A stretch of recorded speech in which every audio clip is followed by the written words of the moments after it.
Hi guys, welcome to my little speaker's corner.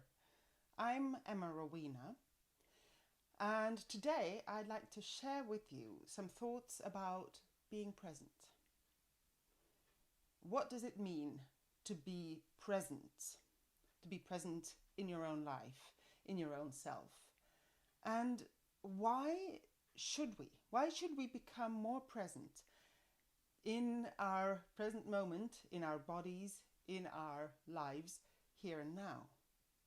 And how do we do it? Well, first, let's take the last bit first. There are countless ways of practicing becoming more present, and people teach it in all kinds of ways all over the world, and they do it beautifully. So find your own practice.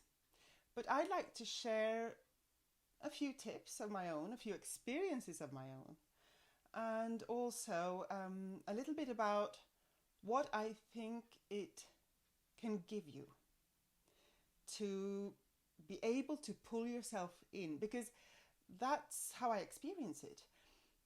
There's actually, the saying, pull yourself together. To me, it's almost, that's the energy in a way. I find I pull myself in to myself, to my own field. I gather myself together so that I can center and be here and now more than before. So, and it's a beautiful experience. It's the experience of letting go of everything that you don't need in order to have a beautiful life in every moment. It means letting go of the worries of what's to come and letting go of the old stuff that's not benefiting you anymore. It's done, it's past. You don't need to carry all that stuff anymore. And then also letting go of worries of people out there, or thoughts about what did I say something wrong, or what do they think of me, that sort of thing. You don't, it scatters you. It brings you a little bit out of your authenticity. But when you manage to pull yourself in, that's when you become authentic. You feel safer because you're safe with yourself. You also get to know yourself a little bit better, so that you know exactly how to have a peaceful, beautiful life every day. And you also come to learn more clearly what it is that you truly would like in your life. What kinds of things do you wish to bring into your life? And so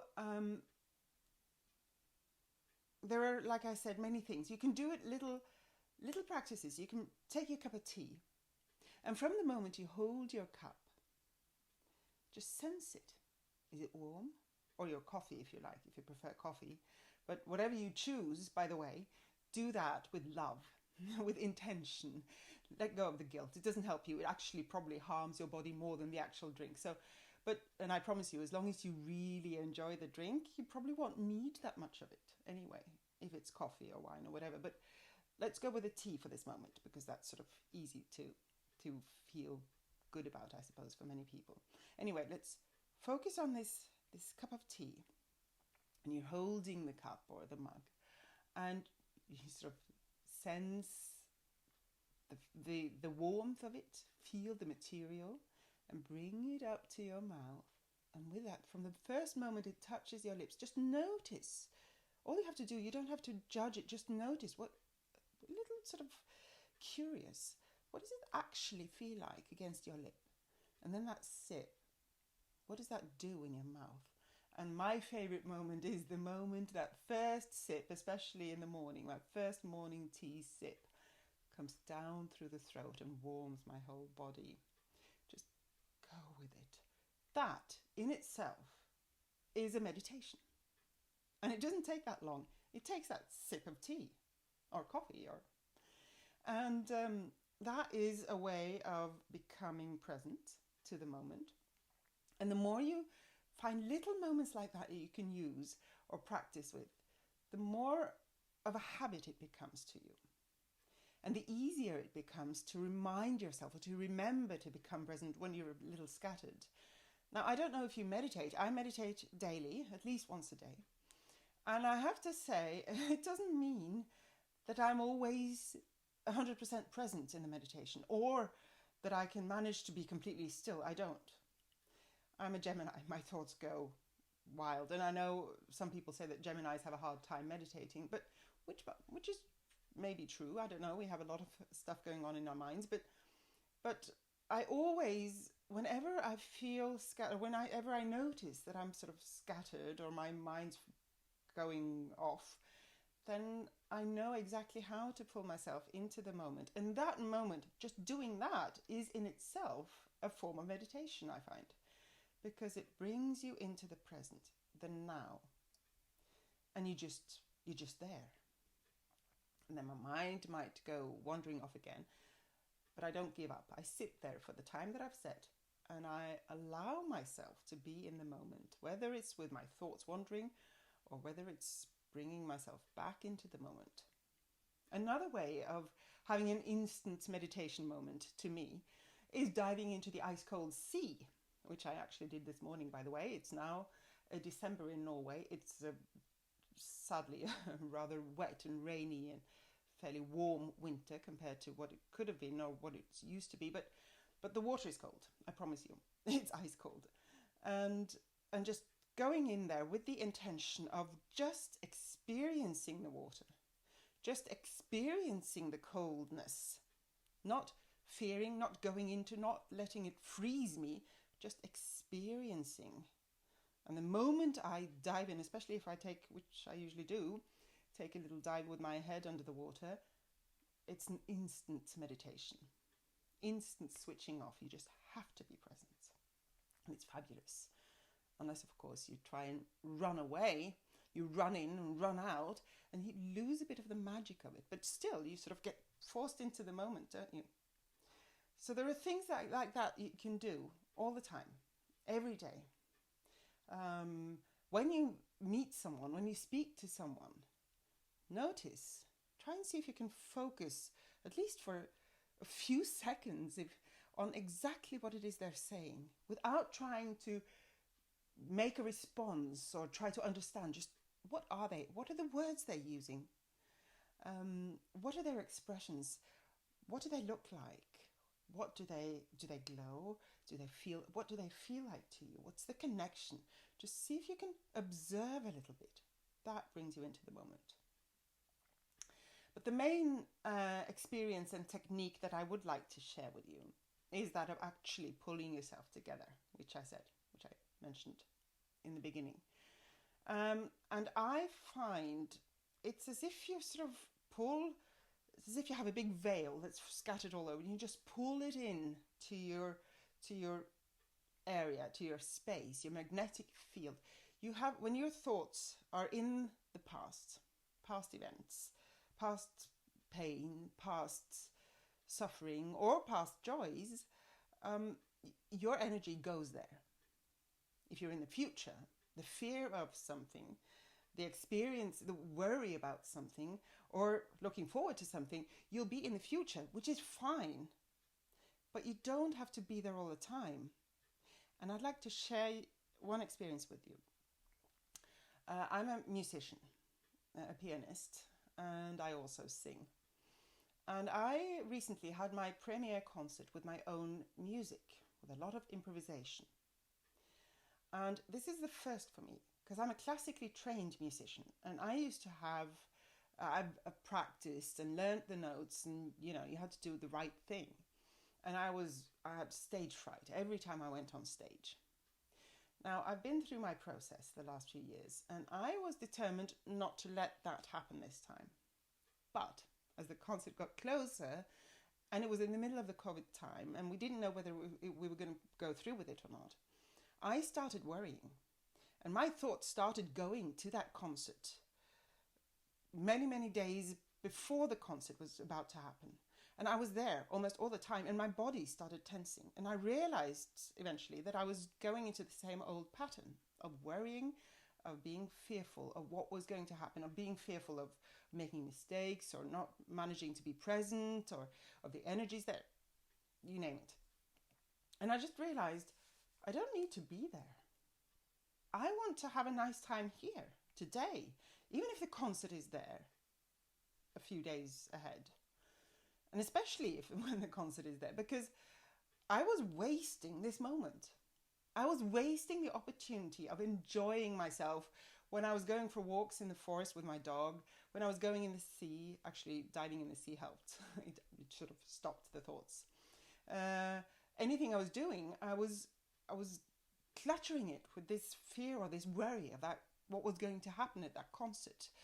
And so I managed to actually, almost physically, it's in my imagination, but it almost feels physically, and it is. The energy gets pulled in when you do it. I just managed to pull my whole energy into this area around me here. It's like pulling a bubble, pulling it in and setting it in place around you. If you imagine that you're in a bubble of energy, a bubble of light, which you are, your magnetic field is like a bubble around you. Some people call it aura. I usually call it the energy field or magnetic field. And this gets pulled out to wherever your thoughts go. And if you imagine going with your thoughts to an event in the future or to another person or something, just do that for a moment. Imagine being with somebody at this moment, or just thinking about something or somebody. Then imagine noticing that your bubble of energy has gone to that person. Now imagine just gently pulling that energy back into yourself so that you're held in your own full bubble. Can you do it? Can you feel it? It might take a little practice, but it's such a relief, because what happens is that you become whole.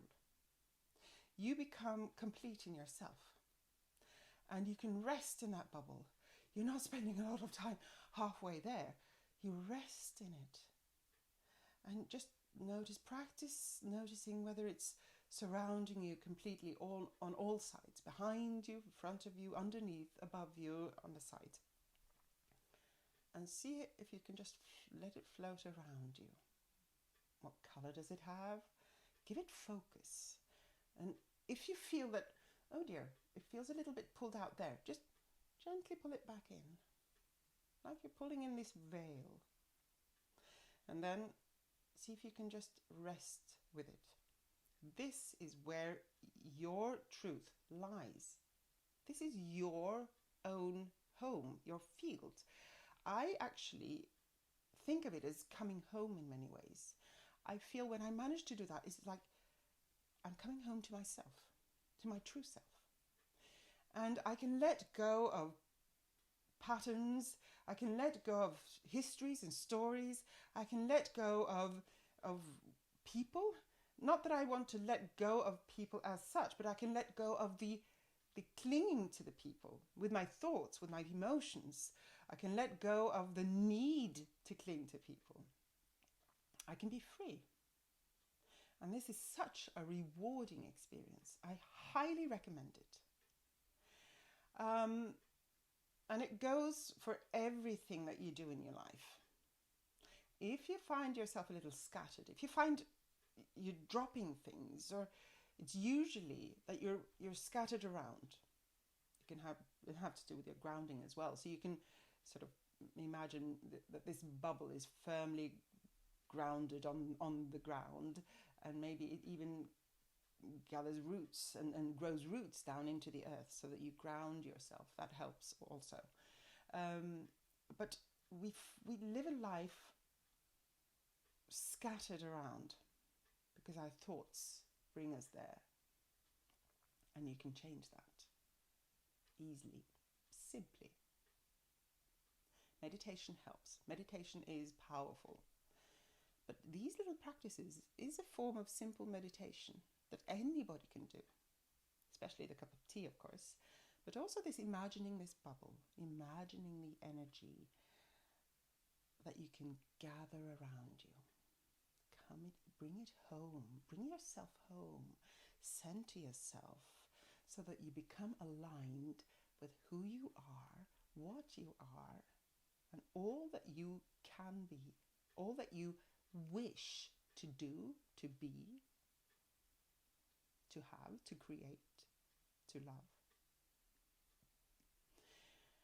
That was my little message, my little sharing of today. I wish you a beautiful, beautiful day or night if that's your case. I hope you enjoyed it. And if you feel like sharing anything, I'm very happy to hear from you. You can write in the bottom of the video, below the video. And I'll see you next time, I hope. Take care.